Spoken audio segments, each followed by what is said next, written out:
Hey, everybody. Welcome to the Fuel the Fight podcast. Got another special guest today, an actual repeat guest, Alex Morrow from MOPS and MOES. And what we want to talk to you about today, I had to have Alex on because if you're not tracking, the RAND report, let me see, get into that, it came out last week, I think, right? Last week. And so I wanted to get Alex's thoughts on this since, it ultimately impacted the Army combat fitness test. So Alex, welcome back.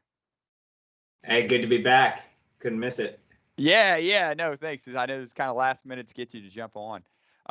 But so we both have read, and you probably more carefully than I have this report that came out. I think it's not too bad a reading. A little less than probably 70 pages of content, but then you throw in the tables and such. But what, if any, were the biggest surprises you got from this report? I think, to me, and this is not going to be a surprise to people who follow some of the MOPS and MOES content, I was a little bit surprised at how unpredictable the data demonstrated the leg tuck to be. With a little bit of further investigation, I kind of figured that one out. I think it deserves some conversation, and I was equally surprised at the lack of predictive value that came from the 2-mile run, because even the authors of the study note that there's a ton of literature behind assessments of aerobic capacity and their predictive value on tactical tasks. Yeah, so speaking of that, so the leg tuck, what are some of your theories in terms of why that didn't shake out to be more predictive than it was? Yeah, I think, and this came up during the Sergeant Major of the Army's roundtable discussion he had. Part of it is that it wasn't testing what we kind of said it was testing. And I think that's kind of obvious on its face to a lot of people. If you say the leg tuck is an assessment of core strength or core endurance, there's clearly more than that going on. It has an element of core, but it also has significant elements of grip strength, upper body pulling, and just a coordination element.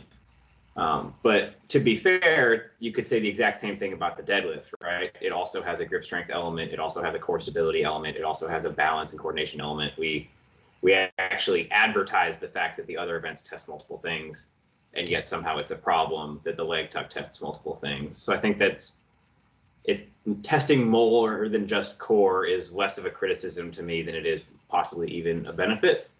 But where the real concern is, and this wasn't discussed as much, is that when you look at the data, if you take just the deadlift, the throw, the sprint drag carry, and the push-up, you get 80 or 90% of the predictive value of the whole test, right? So those additional two events of the 2-mile run and the leg tuck don't necessarily hugely improve your ability to predict performance on warrior tasks and battle drills. I've posted before about the fact that just because you can't measure something very easily doesn't mean it's not important.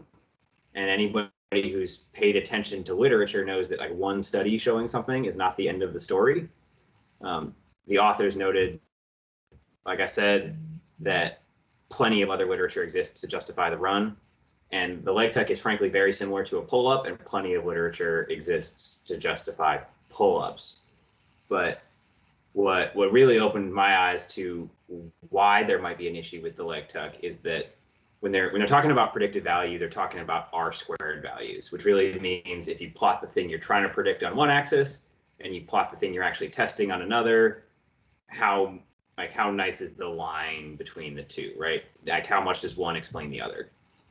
And the problem with the leg tuck is there's a huge population who can't do one, and we can't measure that population as anything other than zero, right? We can't measure half a leg tuck or a quarter of a leg tuck or 3/4 of a leg tuck. And so we know that there are people who can perform on tactical tasks, maybe not quite as well, who might be able to do 80% of a leg tuck. And then there are people who perform really badly on tactical tasks who can only perform 20% of a leg tuck, whatever it is. We know that's totally arbitrary and not measured. But since we don't have that whole piece of the line, we can't do a really good regression to find out how good a predictor it is.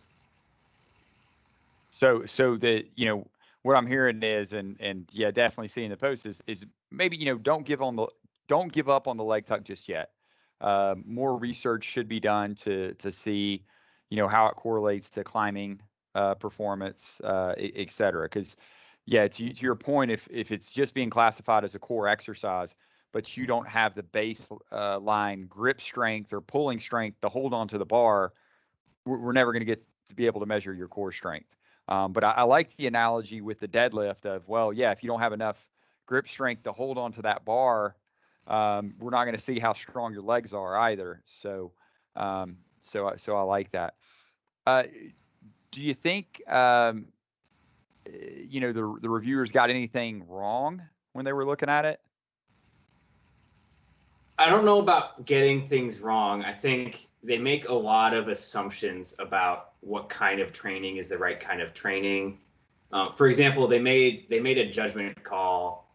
They pointed out that the people with the lowest deadlift scores were at increased risk for injury, but also that the people with the highest deadlift scores are at increased risk for injury. And there's a lot of ways you could potentially interpret that piece of data. And the way they interpreted it is that either undertraining or overtraining is potentially risky. But what somebody's deadlift number is doesn't tell you anything about whether they're overtraining or undertraining. It tells you about their current level of strength, and that's about it. It's like it wasn't the process of getting stronger that made those guys be higher risk for injury, right? Mm-hmm. There's a ton of other factors involved. Bigger people probably deadlift more. That BMI there might be more than just muscle being added as you get bigger. That looks good on a deadlift. It might not look so great on a run. It might be harder on your knees, things like that. We know that people with a higher BMI are at higher risk for injury. Maybe the people got a lot stronger, but did so by sacrificing endurance and haven't worked on their cardio at all. That could increase their risk of injury as well. They made a lot of things seem simpler than they are. So I think I'm not as qualified as any of the people who were on that paper, but I do think because none of them came to it with a background in any of this kind of stuff specifically, they made things that are complicated seem simple. Gotcha. Yeah, kind of those numbers. I remember looking at some numbers in medics and how fast they could drag a 185-pound Skedco, and it was kind of that same with the the deadlift. If they were really weak, they drug it really slow. But then when you got at the higher end of the numbers, they drug it really slow, and it's not that was holding them back as more as maybe they were focusing so much of their training on the deadlift, they were neglecting some of those other components that they should be doing to drag that Skedco faster. So you kind of alluded to where I'm going to go to in this next question when you said not coming from the background. I noticed that none of the reviewers, I didn't see any degrees in exercise physiology. I didn't see any degrees in kinesiology. Yet, we're talking about a very physical event. What do you make of that? Yeah, and it's easy to go look. Anybody can pull up the page on RAND's website, and they have hyperlinks to every author, so you can see what their bio is. And these are a bunch of really smart, really qualified people with backgrounds all over the place: medical, statistics, economics, demographics, with all of them, unsurprisingly, a focus on kind of federal policy type of stuff. That's what you get when you call RAND, right? But it was surprising to me, given that you have guys on there who, like, you have behavioral economics, you have a veterinarian who does like veterinary public health, just like a really wide variety of interesting specializations.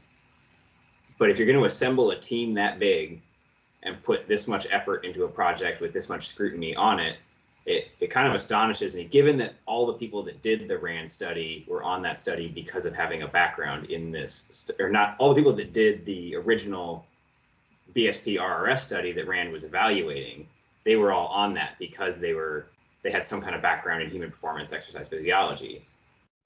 It would seem intuitive to me that you would then at least have somebody representing that specialty on the panel for this, especially when you're going to start talking about how does this test incentivize training in better ways, or make recommendations about alternate assessments, or like routinely throughout the paper, they cited the broader body of literature when it comes to injury prevention or exercise performance or tactical performance. And that surprises me. And I'm sure they did a solid WIT review when they developed this thing, but it just seems like it would be an obvious requirement to include someone who had made their academic research career that specifically. And it's probably not something that Rand had in their inventory, but they could have gone out and found it. Oh yeah, yeah. So no, that's a great point, and I tend to agree there. It would have been nice to see an exercise physiologist or somebody on there just to kind of maybe with that background who's maybe even done some of these physical requirement studies with tactical athletes. But before I know there's tons of people at different programs out there that probably would have been involved. Yeah, even just something like epidemiology, right? I know you need somebody with a strong background in the data and the statistics, and an epidemiologist would have that, especially if there's somebody who's dealt with the epidemiology of like injuries, things like that. No, that would have been great. Yeah. So yeah, I could think of a lot of good names to come out. Something else that's kind of in the background of all this, this change is the body composition kind of change. With the we finally have a test of record, and now we also have instructions that the different services can kind of do what they will with the body composition. What do you make of that, or what are your thoughts on that? Yeah, and these are tied together in really interesting ways, I think. DoD instruction 1308.3 got updated just a few weeks ago. That is the policy that prescribes body composition standards, and it just got a lot more flexible. But it does also mention physical fitness testing, right? The previous DoD instruction is part of why we had problems rolling out the ACFT, because it says that physical fitness tests are not occupationally specific and not predictive of performance. All they're there to do is measure a general level of fitness, not entirely related to combat or job tasks or anything like that.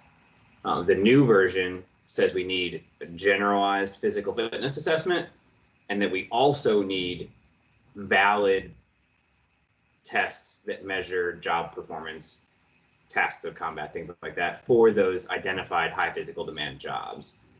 And because the ACFT sought to be a valid test, like actually have data behind its ability to predict things, I would argue that through this process, and largely because of the RAND study, it might now be the single physical fitness assessment that has received the most scrutiny, right?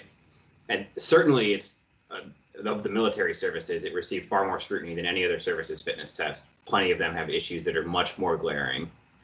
But I'm even talking about going out into the industry, right? The ACFT is almost certainly more valid predictor of a soldier's ability to do the physical aspects of their job than the NFL Combine is of a football player's ability to do their job. Like strongly better than it. Like you can go back and look, and there's plenty of researchers who will tell you the Combine is not predictive of performance on the field. Bummer. So I think that's really interesting to see. But I think once you have validated performance predictability, that helps justify what we are now allowed to do. No service has done it yet, but establish a fitness threshold where you no longer have to get measured for compliance with body composition standards. And that's really exciting because no matter what body composition standard we set, it will never be perfect, and it will never account for all the varieties of human body shapes and types that we have, right? Anybody who gets into like the anthropometry stuff will realize that it's much more complicated than we would like it to be. So you see this as, now we might have a kind of solution. So what would you propose in terms of utilizing these two things together if we were to mesh it? Would there be a threshold score, or that you wouldn't have to do body composition anymore? Or and of course this is just personal opinion. I don't know what they're considering, and the Army body composition study is still underway, so we'll know a lot more soon as that thing wraps up and they start to publish results, but that is probably a year or two away still. They're still actually in data collection, so there's a lot of work to do. I would love, like in an ideal world, we'd have a fitness test that was rigorous enough that passing it would be good enough, and that'd be the end of the story. I don't think we're going to get there. As the RAND study noted, the original standards were chosen by the Army to be definitely on the easy side, but in this latest update, we have gotten significantly easier than those previous standards. So I don't think the current passing standard is enough that we can say that you're holistically in shape because of it. So what's the answer then? Probably establish some kind of higher than passing threshold score where you get body composition waived if you achieve that score. And that might be different for different ages and genders. I don't know. Smarter people than me will probably be tasked with figuring that out. And then I think there may also be room, and this creates a policy problem. We're going to need some creative policy to figure it out, but plenty of people bring up all the time that we now have more and more access to things like bod pods and DEXA scanners and in-body bioelectrical impedance devices and lots of other ways of measuring body composition. Before I say anything, I should caveat that many of those are less accurate than people seem to think they are. And they're easily thrown off by things like consuming too much water or eating too soon before it or wearing certain clothes. Like all of those can mess up lots of devices. But it would be interesting to see if a soldier believes that the body composition tables are not very accurate for them, could they then have the option of going to an approved place to get measured with an alternative device and submit it with some kind of waiver? I think a conversation is likely being had at high levels about the cost effectiveness of that and how to create policy that is still enforceable.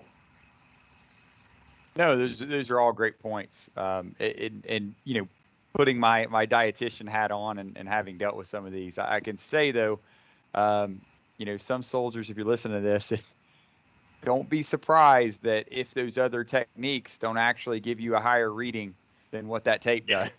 That is extremely likely, especially if you are a male in the Army. Yes.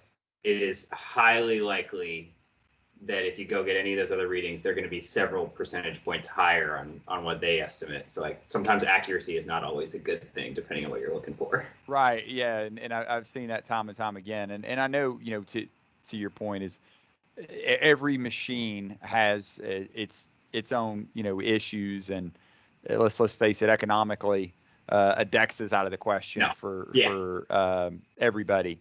The one thing that I do think gets kind of forgotten in this discussion is because we talk about performance, we talk about warrior tasks in terms of body composition, but there is a health and a cost factor with that in terms of, you know, long term. So do you think, you know, would you just look at performance and accept kind of maybe that those health issues might arise, or would you want some other, you know, screening with you know, maybe a cholesterol panel or anything like that? What do you think about that if you try to combine the two? If you I think that's a fantastic point. And I think that is, like you said, often forgotten, right? We think like it doesn't matter what my body composition is, I can perform, I should be good.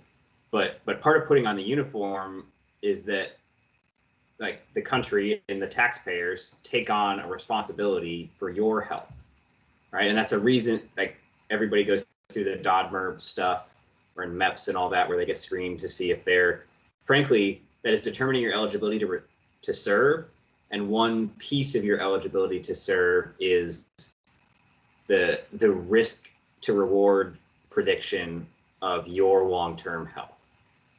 Because that just became something the government is responsible for paying for if they accept you into the service, right? And it is very possible to be a very high-performing person in terms of fitness and still not be healthy, right? And like we can think of plenty of examples of that. And it's probably true that as athletes get more and more extreme into the performance area, they accept more and more risk in terms of health consequences. So I think you're right. I think this is where the ORSAs will get involved. People are going to crunch a lot of numbers and find out like how much does a fitness test offset our actuarial tables on BMI and risk of various health outcomes. I think cholesterol is likely one that we could also do. And it might be interesting to have that kind of information on a huge body of soldiers to find out like where we stand in terms of like cholesterol and blood sugar and all sorts of things like that. It'll be really interesting to see. You're a much bigger expert on that than I am, so I'm actually really curious to hear your thoughts on what kind of panel it would take to predict health outcomes separate from fitness and body composition. But that is certainly something that people at the Pentagon level will be figuring out policy for. Yeah, you know, and I don't know. There's people who are definitely smarter than I am on this, but I also realize even, you know, the cost in terms of labs aren't free. Yep. When you start running labs at that level, would that overwhelm an MTF, a medical treatment facility? For those listening, if now all of a sudden, First Armor Division, or everybody's getting a cholesterol panel, everybody's looking at blood glucose, everybody's getting an A1C, looking at their long term. Like to your point, it'd be interesting as a dietitian. I would love to have that data for a unit I'm working with. I just don't know, what that would look like, and for those poor lab techs processing all that blood. So that there might could be some sort of issue. Intermediate solution where, like, if you score over whatever the number ends up being, if you score over a 500 and you want to be exempted from body composition, then you can go get the panel, right? And like the population that might do that might be small enough that it's manageable. I don't know. Yeah, but it'll be very interesting. I'm curious. I don't know where it's gone. I know a few years ago I saw that Usarium was doing a study looking at femoral bone density among new trainees, because there's lots of data on this. Like, so people lose a lot of weight to become a soldier, but they're still a higher risk in terms of injury. Like, there's lots of things, like, just because you got inside the standards, you didn't remove your risk.